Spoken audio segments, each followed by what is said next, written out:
Assalamu alaikum, dear students.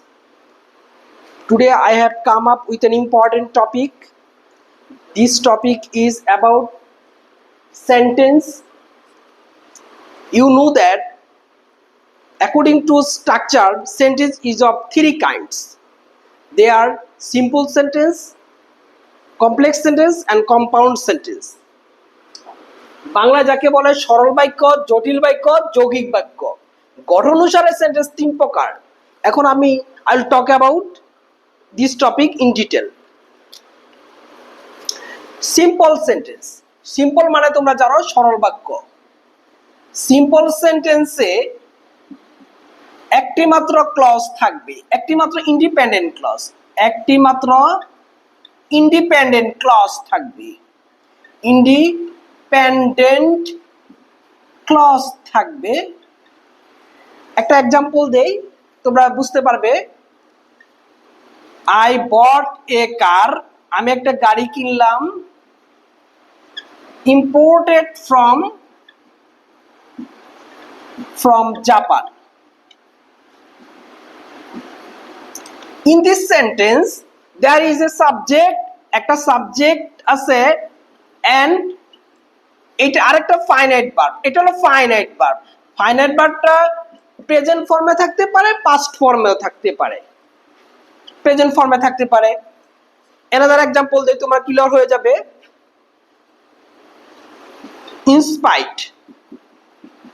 In spite of his illness, সে অসুস্থতা সত্ত্বেও the boy is present in the class, ছেলেটি ক্লাসে উপস্থিত। এই ইনস্পাইট অফ তো সত্য, এটা একটা ফ্রেজ। এই যে হিজ ইলনেস, এটা এখানে সাবজেক্ট, এটা হলো ফাইনাইট ভার্ব। এখানে ফাইনাইট ভার্বটা প্রেজেন্ট ফর্মে হলো অক্সিলারি ভার্বটা। এভাবে অনেকগুলা তোমরা সেন্টেন্স তৈরি করতে পারো। এইভাবে আরেকটা হবে ক্লোজিং দ্য ডোর, দরজাটা বন্ধ করে হি গোস ব্যাক টু ওয়ার্ক, সে কাজে ফিরে যায়। গোস ব্যাক টু ওয়ার্ক। এখানে দেখো, এখানেও এই যে প্রেজেন্ট পার্টিসিপল ব্যবহার করে আমি সিম্পল সেন্টেন্স তৈরি করেছি। এখানে একটা সাবজেক্ট আর একটা ফাইনাইট ভার্ব। তাহলে আমরা বুঝলাম কি, সিম্পল সেন্টেন্সে একটি মাত্র ক্লজ থাকবে, সেটি হলো ইন্ডিপেন্ডেন্ট ক্লজ, এবং একটি সাবজেক্ট আর একটা ফাইনাইট ভার্ব থাকে। দেখো প্রত্যেকটা সাবজেক্ট আছে, একটা ফাইনাইট ভার্ব আছে। এই যে একটা সাবজেক্ট একটা আছে আর একটা ফাইনাইট ভার্ব আছে। তো এইটা অতিরিক্ত এক্সটেনশন আছে। এইটা গেল সিম্পল সেন্টেন্স, সহজ উপায় চেনার। এখন আমরা আলোচনা করব কমপ্লেক্স সেন্টেন্স।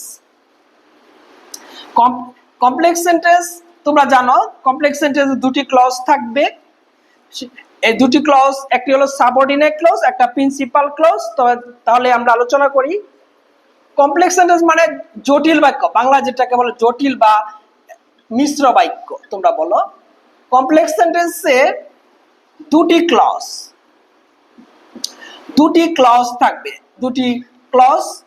একটি হলো সাবঅর্ডিনেট ক্লজ, একটি হলো কি সাবঅর্ডিনেট ক্লজ, অথবা বলে ডিপেন্ডেন্ট ক্লজ, আশ্রিত বাক্য, ডিপেন্ডেন্ট ক্লজ। এবং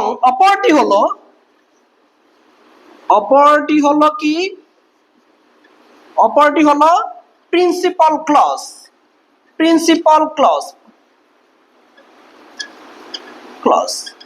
এক্সাম্পল, একটা এক্সাম্পল দিয়ে ক্লিয়ার হবে। যদিও, এ দু দিয়া হবে, যদিও দ্য বয় ইজ ইল, যদিও সে অসুস্থ, he is present in the class, সে ক্লাসে উপস্থিত, প্রেজেন্ট ইন দ্য ক্লাস। এখন দেখো কিভাবে আইডেন্টিফাই করবে। এই যে এটা হলো কানেক্টর, তোমরা জানো। এটা হলো সাবঅর্ডিনেট ক্লজ, এটা হলো অ্যানাদার ইজ এর প্রিন্সিপাল ক্লজ। কিভাবে বুঝলাম এটা subordinate clause?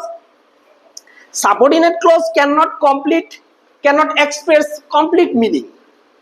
It can not stand alone, এটা সম্পূর্ণ অর্থ প্রকাশ করতে পারে না, এটার উপর নির্ভরশীল, ডিপেন্ডেন্ট অর্থ প্রকাশ করার জন্য। এই কারণে এটা সাবঅর্ডিনেট ক্লজ বা dependent clause, another one is principal clause. এরকম করে আরেকটা তোমরা তৈরি করতে পারো, সিন্স, যেহেতু দ্য বয় ওয়াজ ইল, এবার অর্থ যেহেতু ছেলেটা অসুস্থ ছিল, he could not attend the class, ক্লাসে যোগ দিতে পারলো না। এখন আরেকটা দেখাই রিলেটিভ প্রনাউন দিয়ে। দেখো, আই বট এ কার, আমি একটা গাড়ি কিনলাম। দেখো ভালোভাবে রিলেটিভ ব্যবহার করব। আই বট এ কার, গাড়ি কিনলাম, which was imported from Japan, যেটা জাপান থেকে আমদানি করা হয়েছিল, ইম্পোর্টেড ফ্রম জাপান। দেখো, এই যে রিলেটিভ প্রনাউনের পূর্বে পরেরটা হলো সাবঅর্ডিনেট ক্লজ, আর এটা হলো প্রিন্সিপাল ক্লজ। এটা বাক্য সম্পূর্ণভাবে অর্থ প্রকাশ করতে পারছে। I bought A car which was imported from Japan. তাহলে আমরা কি শিখলাম? কমপ্লেক্স সেন্টেন্স দুটি ক্লজ থাকবে, একটা সাবঅর্ডিনেট ক্লজ আর একটা হলো প্রিন্সিপাল ক্লজ। এবার আসি আমরা কম্পাউন্ড সেন্টেন্স। কম্পাউন্ড সেন্টেন্সে দুটি ক্লজ থাকবে, একইভাবে দুটি ক্লজ থাকবে। সেটা বাক্যটা অনেক সহজ, তোমরা ভিডিওটা দেখলে, ফুল ভিডিওটা দেখলে আশা করি ক্লিয়ার হয়ে যাবে। আমি নেক্সট ভিডিওতে আরো ডিটেলস আলোচনা করব। দেখো, কম্পাউন্ড সেন্টেন্সটা হবে যৌগিক বাক্য, দুটি ক্লজ থাকবে। Compound sentence consist of two clauses which are joint by and, but, or. তার মানে আমি বাংলায় বলতেছি, কম্পাউন্ড সেন্টেন্স দুটি ক্লজ থাকবে, দুটি ক্লজ থাকবে, এটা কি এন্ড বাট অর দ্বারা যুক্ত থাকবে, এন্ড বাট অর দ্বারা যুক্ত থাকবে, এন্ড বাট অর দ্বারা ক্লজ দুটি যুক্ত থাকবে। দুটি ইন্ডিপেন্ডেন্ট ক্লজ থাকবে, এন্ড বাট অর, এগুলো হলো coordinating conjunction, and but or দ্বারা যুক্ত থাকবে। দেখো, এক্সাম্পল হতে পারে এইরকম, দ্য ম্যান ইজ পুয়ার, লোকটি গরিব কিন্তু সুখী, বাট হ্যাপি। এই যে বাংলা আবার যৌগিক বাক্য কম্পাউন্ড, এই যে বাট, এন্ড বাট অর। আরেকটা দেখাইতে পারি, স্টাডি সিরিয়াসলি লেখাপড়া করো, অর নতুবা ইউ ক্যান নট বা ইউ ক্যান্ট সাকসিড, তুমি সফল হইতে পারবে না। ক্যান্ট না দেয় না দেয় বরং ভালো। ক্যান্ট হয় শর্ট ফর্মে, কন্ট্রাকশন বা ডায়লগে এটা ব্যবহৃত হয়, কনভারসেশনে কন্ট্রাকশন ফর্ম ব্যবহৃত হয়। এন্ড বাট অর, অথবা এন্ড দিয়ে করতে পারি, ওয়ার্ক হার্ড, কঠোর পরিশ্রম করো, and you can reach your desired goal, তুমি তোমার কাঙ্ক্ষিত লক্ষ্যে পৌঁছতে পারবে। এই ভিডিওতে আমরা দেখালাম আমরা আইডেন্টিফাই করতে পারবে, সহজে আইডেন্টিফাই করতে পারবে সিম্পল, কমপ্লেক্স, কম্পাউন্ড। আমার নেক্সট ভিডিওতে দেখবে কিভাবে এর পরিবর্তন করতে হয়। You know how to convert this sentence, how to transform the sentences. Thank you. I will invite you to watch my next video.